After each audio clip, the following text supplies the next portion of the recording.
Johnny, oh Johnnie Jackson runs down the wing for me.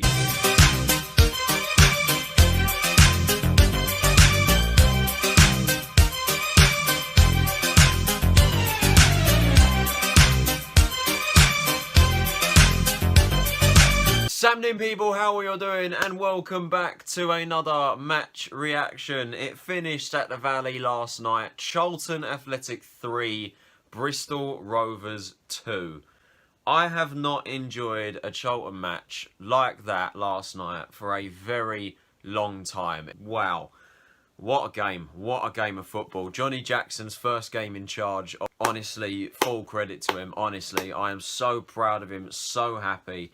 And I cannot wait to see what happens next. Seriously, what a comeback last night. To go down 2 goals, to then bring it back to 3-2. The first time that we have conceded first in a game and gone on to win since Wembley. Jackson becomes the 4th interim manager in a row to win a game on his first match.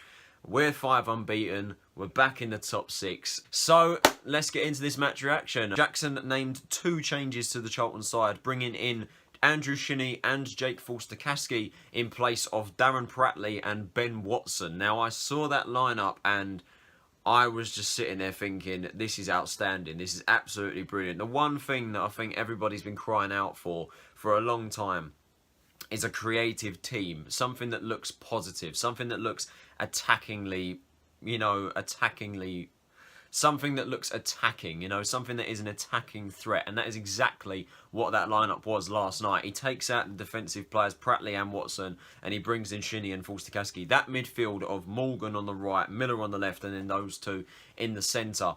Outstanding, absolutely outstanding. And it looked like on paper such a creative midfield, and I could not wait to see what that team could do. The rest of it was the same, so obviously Amos in goal, Gunter, Famewo, Pearce and Maatsen in the back, and obviously that midfield and Stockley and Washington up front.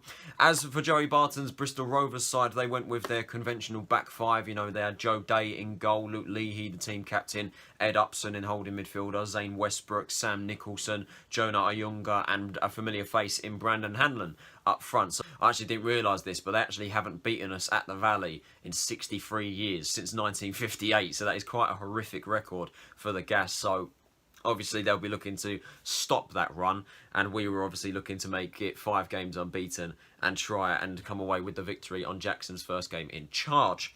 So in terms of the game, the first half, I think it started fairly even. It started fairly even. I think there wasn't really much to report on for the opening 15 minutes. I think both teams were just looking to suss each other out. We sort of looked the same, to be honest with you, under Lee Bowyer. We sort of looked the same in the sense that the long ball was still there.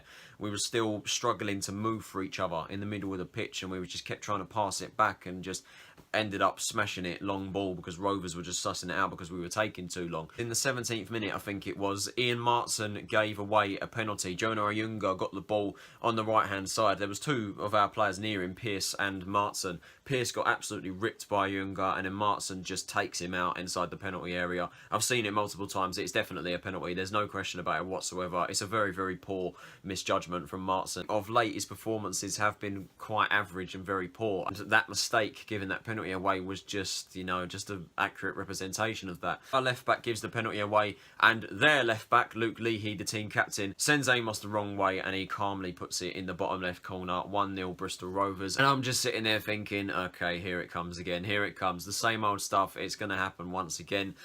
And it did. It did. Bristol Rovers made it 2-0 on the half-hour mark with yet another long-range belter, another long-range screamer. How many times have we seen this happen at the Valley, honestly? I'm sick and tired of saying it. I know I've said it so many times. I'm sick of it, I'm sick to death of saying it. At home, what is it with us conceding 2 goals and needing 3 goals to win the game? It's a joke. But that goal was annoying because, the commentator said that it took a deflection, but there was no deflection whatsoever. It was just a complete misjudgment from Ben Amos.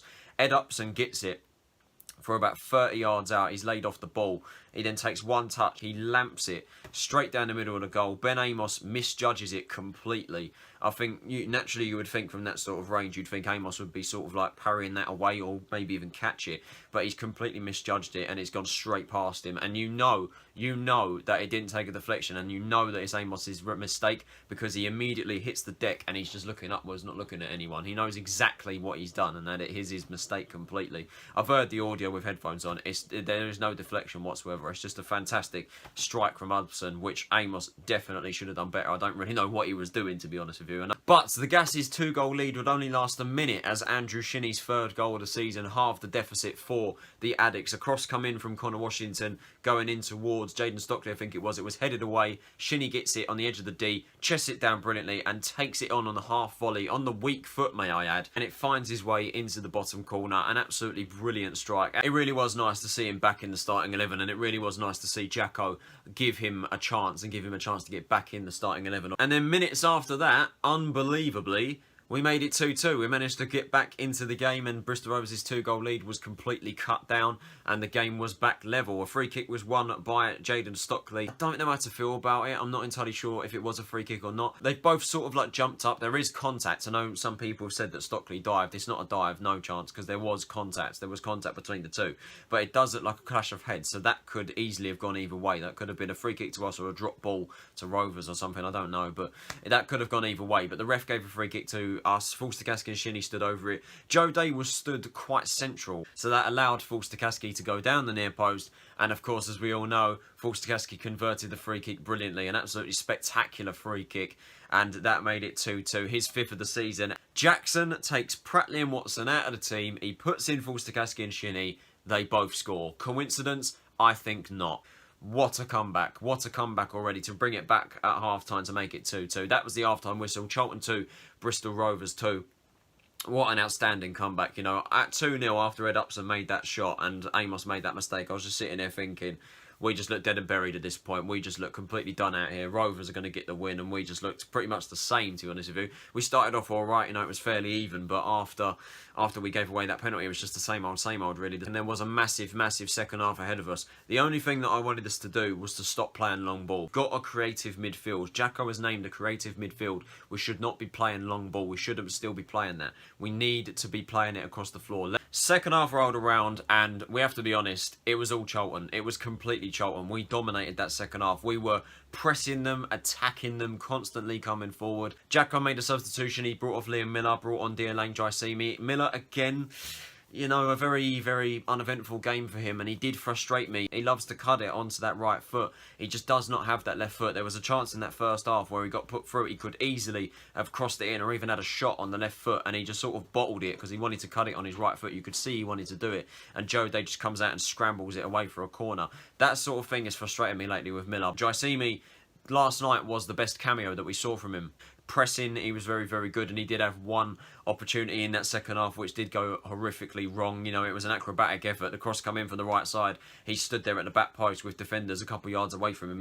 He had some sort of time he could have chested it down and had a shot, but he went for the spectacular, went acrobatic and blazed it probably into row Z. We just kept coming forward, man. We kept coming forward. Stockley come off for Chuks Aneke. When Aneke come on, I was sitting there thinking Aneke could really bully this lot. Aneke could really cause Bristol Rovers problems, because by the end of that game, Rovers just looked shot to bits. They looked absolutely knackered, completely out of the game. And I was sat there thinking, at that point, there is only one team that is going to win this game. And eventually, we would get the winner in the 84th minute through that man, Conor Washington, the Northern Irish striker. 4 goals in 3 for him now. His 11th of the season. The ball gets punted forward from our half towards theirs. Chuks Aneke comes forward, beats the Bristol Rovers man to the ball. Washington steams forward. He has a touch on it, puts it past Joe Day. It P-rolls onto the post, and Washington is sort of jogging after it to think, is it going to hit the post? I don't know. It hits the post, and he does stab it home past the Rovers defender who was there with him, and makes it 3-2. We left it quite late, but it was only a matter of time. You know, as I said, there was only one team that was going to win that by the end. Rovers just looked completely out of it and completely shot to bits. Bristol Rovers' night got even worse shortly after that. In stoppage time, Chuks Aneke was completely wiped out by the keeper, Joe Day. Again, a long ball was punted forward by Forster-Caskey. I think it was a a clearance actually from a free kick, which then allowed Aneke to burst forward. Day was off his line completely, and then he sort of hesitated at first to come out to Aneke, and then he did come out. Aneke, very, very brave, has gone for the same ball, clattered into each other, and Joe Day receives his marching orders, straight red card. Geordie van Stuppershoorf comes on. 5 minutes were added on. We ended up playing 7 due to the stoppage of the red card. They got a free kick right at the death. I was just sitting there thinking, oh God, not now, boys. But we managed to head it away. We got it clear, and that was the full-time whistle. Charlton Athletic 3, Bristol Rovers 2. Johnnie Jackson's first game in charge is a victory. The season that we all thought was written off has now, in a way, been reignited, and I am so happy and so proud of Jackson because he got it spot on tonight. You know, he took those negative defensive players out of the team, both of them, brought in a creative midfield. The 2 players that he brought in, Shinnie and Forster-Caskey, grab spectacular goals each. Washington getting on the score sheet again, continuing his hot form. And seriously, what a performance last night. What an outstanding performance. Akin Famewo and Jason Pearce, they were outstanding in the defensive lines. For Jason Pearce, he has really improved his form lately. You know, he's put in some real captain's performances. Maatsen, shocking in the first half, but really turned it around in the second. You know, he done really, really well. That was the first time in quite a while that he done well defensively. Morgan was fantastic. Was constantly getting the tackles in. You know, the defensive side of his game has seriously improved lately. It has really, really improved. I'm really happy for him. Shinnie and Forster-Caskey, outstanding. Washington, deservedly so, got his goal. You know, he was constantly working. I gave him the man of the match award in the Charlton poll as well. I think he really, really deserved it last night. And I absolutely loved watching Jackson's post-match interview on Valley Pass Live because you could see how much it meant to him, and it was the best post-match interview we've had for a very long time. You know? Honestly, in terms of the managerial situation, because we still don't know who's going to be managing the team for next weekend, we don't know what's going to happen. Personally, I really do think Jackson deserves his chance, and I really do think he should get that chance. I said in the previous video a couple of days ago about Lee Bowyer's resignation, I said that, you know, Sandgaard, he wants to have a manager appointed by the end of the week. Personally, I think that's going to be, I think that does come across as rushing into a decision, you know, making a decision for the sake of making one. Personally, I think Jackson should be given to the end of the season. Let's see what he can do. If he can get us into the playoffs, result. You know, if he can get us promoted, absolute miracle. But Jackson, honestly, last night he got it right, and the players showed real grit and determination to come back from 2 goals down. And I'm going to put it out there, I may not need to say it, but I'm going to put it out there, there is not a chance in hell that we would have drawn that game, let alone win, under Bowyer. Just saying, I'm putting it out there. Overall, after Ed Upson's second goal, it just looked like the same old, same old. We looked completely dead and buried.